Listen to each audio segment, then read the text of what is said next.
Hey, what's up YouTube? So, throughout the story of One Piece, we've seen a lot of different and unique devil fruits and the other types of powers like Haki. But there's been quite a few different types of martial arts in the story of One Piece that just haven't been explained. So, in this video, I'm going to go over those techniques and give my thoughts on those techniques.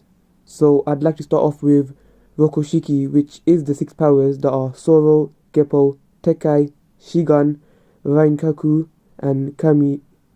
I probably butchered some of those names. These 6 powers improve a certain aspect of the body, and we have seen them used by Virgo, Kobe, the CP9, and the minor characters like Dalmatian. Overall, there are 24 users since the technique was introduced in chapter 242 and 342. Yet all we know is that the user's strength increases to 1000 men. Such an interesting technique, but we barely have any information on the power. So what is this ability, and how does it work, and why does it grant the user the power of 1000 men? Oda hasn't answered these questions in the story as of yet. However, it's certain that we will find out in the future, since we do know CP0 used techniques like these except at advanced level. In the beginning, I thought that Haki somehow linked to these powers, but that didn't really make sense to me.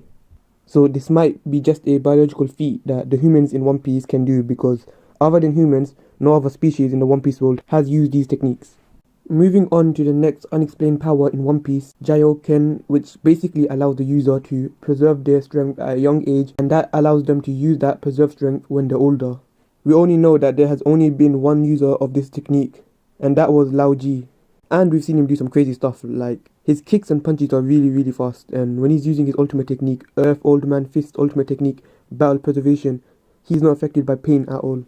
Yep, this technique is pretty powerful. Imagine someone that's stronger had this power, like Cracker. If he had this ability, I think he could have wiped Luffy, because that would fix his weakness. Okay, I'm going on a tangent now, but this technique is so powerful, but yet was not even explained during the Just Rosa arc. Okay, this technique is even more OP, and that's the King Punch. We barely know anything about this technique, and the user of this power is King Elizabello II.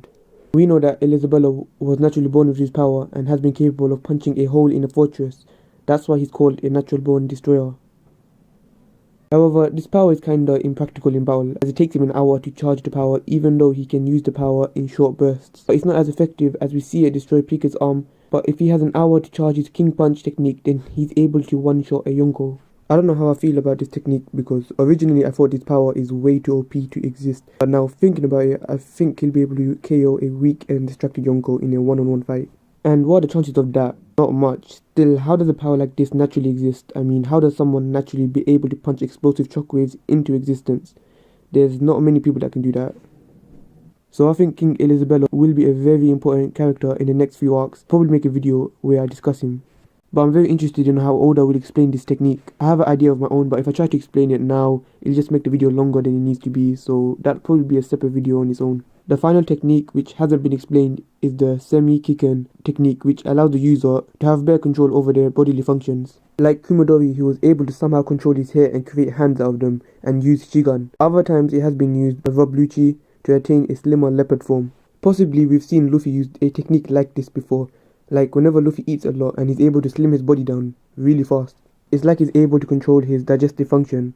This technique might even be linked to Lao Ji's Jaioken technique, where he's able to preserve his body. Because to use the Jaioken technique, I'm sure you'll have to have better control over your bodily functions, so possibly it's related. Anyway guys, this is where I end the video. Thanks for watching. Like and subscribe if you enjoyed the content. Dislike if you didn't, but thanks for watching.